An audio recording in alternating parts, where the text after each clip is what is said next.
consagrado para siempre. Tú me llamas a seguirte hasta la cruz. Sacrificios y oblaciones no me pides. ¿Quieres tú mi corazón? El Señor esté con ustedes en esta búsqueda de entender un poco más la vida de la Iglesia. Hoy queremos hablar de la espiritualidad de la vida consagrada, incluyendo allí la vida religiosa. El punto de partida de toda vocación cristiana es la consagración bautismal y hay varias maneras de especificar la consagración bautismal. Una de ellas es la vida consagrada, como decíamos. Nos acompaña la hermana Mayra, religiosa. Soy Fray Yamir González, religioso también de la Orden de la Santísima Trinidad. Hermana Mayra, ¿cómo está? Cuéntenos a qué congregación pertenece usted. Yo soy la hermana Mayra Isabel Huerta Andrade, formo parte de la Congregación de Siervas del Sagrado Corazón de Jesús y de los pobres. Gracias, hermana Mayra, por acompañarnos. Como ven, la hermana Mayra y yo pues somos religiosos, y para entender lo que es la vida consagrada, pues el Vaticano II y otros documentos de la Iglesia, como Vita Consecrata, nos definen como una forma de vida estable dentro de la Iglesia, al servicio de la Iglesia, en la que seguimos los consejos evangélicos, básicamente los consejos de pobreza, obediencia y castidad, en los que hacemos unos votos, unos compromisos de vivirlos siguiendo a Cristo y con un apostolado específico. Somos parte de la Iglesia. Hermana Mayra, cuéntenos un poco de su vocación, dónde se inició, cuánto tiempo lleva en la congregación, qué le ha llamado la atención para hacer parte de la vida consagrada. Pues la vida consagrada debe partir de una realidad fundamental, que es el llamado de Cristo. Nosotros no somos quienes hemos elegido esta opción de vida, este estilo de vida, sino que es Cristo quien nos ha llamado. Yo sentí el llamado del Señor desde los 15 años, pero pues por la edad no podía ingresar a una comunidad religiosa, sino hasta cumplir 17. Conocí a las hermanas a esa edad, pero pues me dijeron que esperara un poquito. Cuando cumplí 18 años ingresé a la comunidad, ya tengo dentro de ella 12 años, de los cuales 4 han sido formación inicial, 6 ya de profesión temporal, y pues ya gracias a Dios ya tengo 2 años de profesión perpetua. Bueno, como ven, esta es una de las características de la espiritualidad de la vida consagrada. Es parte de la Iglesia, no somos algo distinto, somos parte esencial de la Iglesia. No se puede eliminar la vida consagrada, porque desde los orígenes de la Iglesia ya había vírgenes consagradas, ya había personas que vivían el celibato, ya fuese en su familia, ocupándose de los familiares, de los enfermos, de los niños, ya fuese ocupándose de ser misioneros, y así la vida consagrada se va organizando, se va institucionalizando en unas formas comunitarias, como se vio sobre todo en Egipto, en Siria, lo que llamamos los padres del desierto. Ahí tenemos a San Antonio Abad, San Pacomio, y por supuesto mujeres que hacían una vida de oración, de ayuno, de penitencia, y se ocupaban de la oración, pero también de las obras de misericordia. Por supuesto, no les faltaba la Eucaristía, porque en la vida de la Iglesia no se puede vivir sin la Eucaristía. Somos Iglesia, somos parte de la Iglesia. Tristemente, cuando viene la Reforma Protestante, Martín Lutero, Juan Calvino y los demás reformadores eliminan la vida consagrada de estas instituciones, de alguna manera solo quedan algunos franciscanos, algunos benedictinos dentro de los luteranos o de los anglicanos, pero hay como un desprecio de la vida consagrada. Vemos que la vida consagrada tiene otra característica, y es que es un seguimiento a Cristo, como decíamos, de manera estable, pero esos consejos los hacemos con unos votos, que son el voto de pobreza, obediencia y castidad. Hoy en día, pues a veces la gente cuestiona esto: ¿qué hacen las monjitas? ¿Qué hacen las religiosas? ¿Eso es bueno? ¿O será que hoy en día no debe hacerse eso? Dentro del seguimiento de Cristo, hermana Mayra, ¿es bueno seguir viviendo la pobreza, la obediencia, la castidad dentro de una institución? Pues como usted decía, la vida consagrada, la vida religiosa, vive aquí y ahora en la forma de vivir de Cristo. Comunitariamente, nosotros no vivimos aislados, sino comunitariamente, haciendo también presencia de esa vida futura en que todos los bautizados esperamos. Claro que es aceptable vivir este estilo de vida ahora, porque la prolongación de la presencia de Cristo pues se debe hacer a través de todos los tiempos. No es algo caducado, no es, la vida religiosa no es solamente para algún tiempo, porque la presencia de Cristo Él dijo que iba a estar con nosotros hasta el fin del mundo, y de alguna u otra manera los religiosos hacemos esa presencia de Cristo en medio de nuestros hermanos. Desgraciadamente se ha desmartizado mucho la vida consagrada. Yo creo que se ha desfigurado la verdadera esencia de la vida consagrada, que es vivir esa consagración bautismal, como usted lo decía, en plenitud, haciendo unos votos de manera libre, unas promesas a Cristo de vivir como Él vivió aquí en la tierra.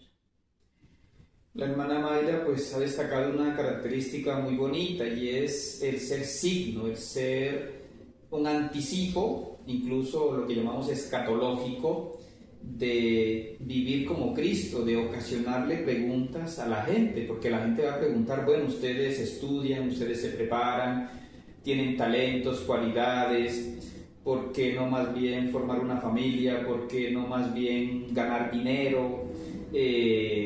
Rodearse de lo que hoy el mundo reclama, ¿no? De ser famoso. Vemos que muchas religiosas y religiosos, en cambio, hacen una tarea en silencio, llevando una vida de penitencia, de rosario, obviamente también con los defectos que cada uno tiene, pero el simple hecho de decirle no a otras opciones también es un signo que a la gente le ocasiona preguntas. La vida consagrada tiene esa virtud de ocasionar preguntas, es decir, nuestros fundadores fueron personas a las que su familia y otros que le rodeaban le decían: pero ¿por qué hace eso? No se meta en eso, mire que es que eso usted puede vivir de otra manera. Y así tenemos a lo largo de la historia grandes santos religiosos como San Bernardo de Claraval, San Francisco de Asís, San Francisco Javier, San Ignacio de Loyola, Santa Teresa de Ávila, muchos santos que la gente les decía: usted puede dedicarse a otra cosa, ¿por qué tanto esfuerzo? ¿Por qué gastar su vida, enfermarse, de pronto incluso que lo maten, como varios murieron siendo misioneros en países como China, en países nuestros de América Latina? Bueno, en tantas situaciones hoy en día también sigue pasando eso. El fundador mío, San Juan de Mata, fundó la Orden de la Santísima Trinidad y la Redención de los Cautivos, preocupado por personas que eran llevadas a África siendo cristianos, esclavizados, se les quería cambiar su fe, y así una orden como la mía se dedicó sobre todo, igual que los mercedarios, a buscar el rescate de los cristianos, pero también atendiendo a los peregrinos, a los enfermos, a los viajeros, en santuarios, en parroquias y por supuesto también en universidades, en otras instituciones de la iglesia, haciendo obras de misericordia, igual que predicando el Evangelio. Hermana Mayra, cuéntenos de su fundador. La hermana, como ven, es mexicana y también conoce un poquito, por supuesto, de su fundador, que es mexicano. Cuéntenos cómo surge esta institución, esta congregación suya. Nuestro fundador, San José María de Yermo y Parres, nació en México en 1851 y fue ordenado en 1874. Uno de sus primeros cargos fue hacerse capellán de 2 sectores muy pobres en la ciudad de León, Guanajuato. Para llegar a esos lugares tenía que atravesar un río. Y cierto día que iba subiendo a celebrar la Eucaristía, se encontró una escena que impactó a su corazón y a su conciencia. Encontró a unos recién nacidos siendo devorados por unos cerdos a la orilla del río. Cuando él vio esta escena, él se preguntó qué orilló a estas madres para hacer eso. Adjunto a alguna de las capillas donde él iba a celebrar, se estaba construyendo una casa de ejercicios espirituales. Entonces él, al ver esa escena, dijo: no puedo seguir construyendo una casa de retiros, sino que voy a transformar ese proyecto en un asilo donde yo pueda refugiar a personas pobres y que esto no vuelva a suceder. Y él dijo: ¿qué pasó con estas madres? ¿O qué pasó con la madre de estos niños? Porque pues no supo nunca si era una mamá, 2 mamás, nunca supo qué pasó, para que hayan hecho esto. Dijo: voy a educar a las mujeres, porque él pensaba que la mujer es la cabeza de la sociedad, y una mujer bien educada puede transformar la sociedad. Y con ayuda de un médico, transformó ese lugar en un asilo para pobres. Al principio se albergaron 60 pobres, entre ellos niños, mujeres, adultos mayores. Y bueno, él, para atender a esos pobres, llamó a unas religiosas, a las hermanitas de la caridad.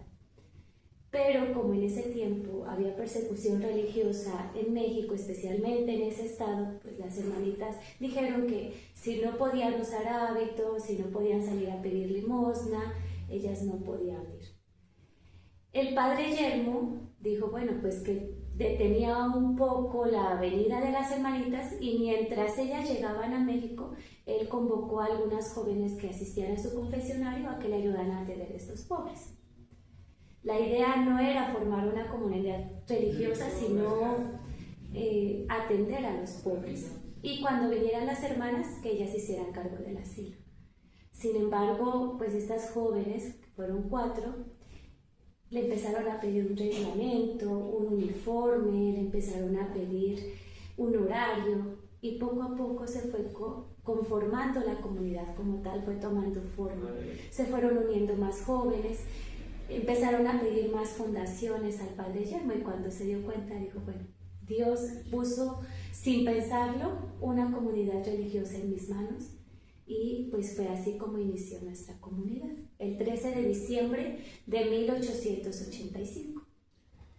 En la vida de la Iglesia han surgido muchísimas instituciones de vida consagrada, como cuenta la hermana Mayra. Se van institucionalizando, se va formando una forma de vida estable en la que hay unas normas, unas reglas o constituciones. Hay incluso signos que nos identifican, como ven el hábito que usa la hermana, el hábito que uso yo. Esto va creando esa identidad, y por eso hay tanta variedad, y creemos que el Espíritu Santo a ciertas personas, 1, 2 o más, les da ese carisma de fundadores. Hay comunidades que llevan muchísimos siglos, como son los benedictinos, los cistercienses, los camaldulenses, las clarisas, los franciscanos, nosotros los trinitarios.